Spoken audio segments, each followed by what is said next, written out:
Bismillahirrahmanirrahim. Assalamualaikum warahmatullahi wabarakatuh. Perkenalkan, nama saya Sabat, NIM 2003 015 016 09 kelas PJKRG. Baik, di video kali ini saya ingin menjelaskan sedikit mengenai tentang cedera yang sering terjadi dalam olahraga, yakni kram otot. Selanjutnya saya ingin menjelaskan juga bagaimana cara pencegahannya. Baik, perlu kita ketahui bersama bahwasanya tubuh ini bisa bergerak karena kerja otot. Dimana kerja otot ini ada dikatakan dengan kontraksi, ada juga relaksasi. Dimana relaksasi ini adalah otot yang memanjang, sedangkan relaksasi itu sendiri terjadi dengan sangat kuat. Ini bisa mengakibatkan relaksasi sehingga terjadi kram pada otot. Nah, pada kram otot ini yang dominan sering terjadi yaitu pada area betis dan paha. Baik, di sini saya akan menjelaskan atau mempraktekkan sedikit bagaimana solusi atau cara pencegahan pada kram otot.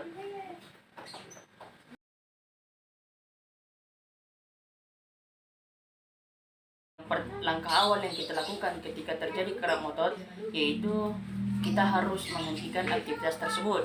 Kemudian kita relaksasikan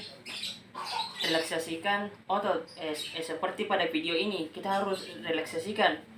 Kemudian yang kedua, regangkan otot secara pasif atau tarik sendi secara berlawanan agar otot kembali normal. Nah, di video ini saya praktekkan seperti ini cara ketika kita ingin mengembalikan otot secara normal.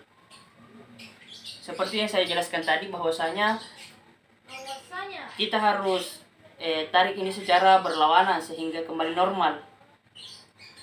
Kemudian selanjutnya, kontraksi otot yang berlawanan. Misalnya yang pertama itu ketika kaki kanan mengalami kram pada otot kaki, kita harus goyangkan kaki kiri seperti di video kali ini.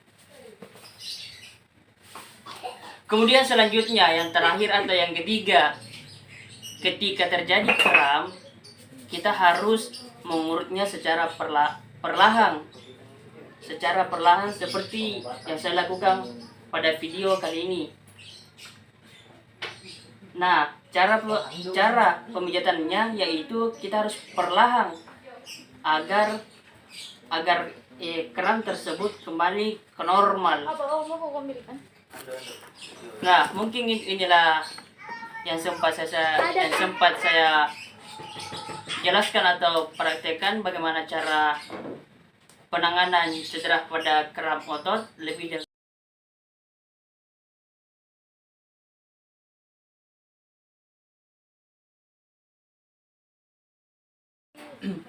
baik di sini saya akan menjelaskan mengenai tentang hal-hal yang harus dihindari pada cedera olahraga. Nah, yang pertama itulah head atau panas. Nah, pengobatan panas ini bisa salah satu kerugian atau salah satu kejadian ketika kita melaksanakan penanganan panas, itu yang pertama adalah bisa mengakibatkan kram. Kemudian yang kedua juga mengganggu kesehatan pada ginjal. Kemudian yang ketiga adalah heat stroke atau serangan panas.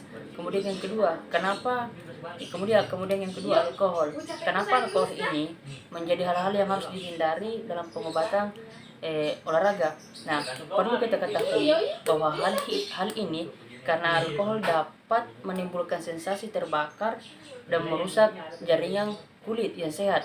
Kemudian alkohol juga dapat menimbulkan pembengkakan dan rasa gatal. Kemudian yang ketiga adalah melanjutkan aktivitas atau running.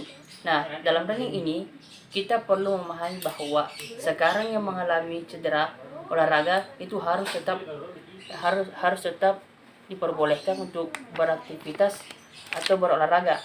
Yang penting dalam hal melakukan olahraga tersebut dengan tepat dan melindungi bagian yang sekitar cedera sampai benar-benar sembuh. Kemudian yang terakhir adalah massage. Nah, Dr. Andi Nuswatan MKes dalam bukunya dia merupakan spesialis cedera olahraga mengatakan bahwa pemijatan dapat menyebabkan pendarahan dan bengkak pada daerah yang cedera, bahkan berpotensi memperlambat penyembuhan. Nah, Andi mengatakan boleh saja melakukan pemijatan. Ini dari seorang dokter ahli spesial cedera olahraga. Dia bisa membolehkan untuk pemijatan asalkan sudah tidak terjadi pembengkakan. Kalau mau pemijatan jangan dilaksanakan pada 3 hari sudah kejadian, tetapi kita harus kondisikan begitu. Mungkin itu dari saya materi yang saya sampaikan masalah haram. Lebih dan kurangnya mohon dimaafkan. Assalamualaikum warahmatullahi wabarakatuh.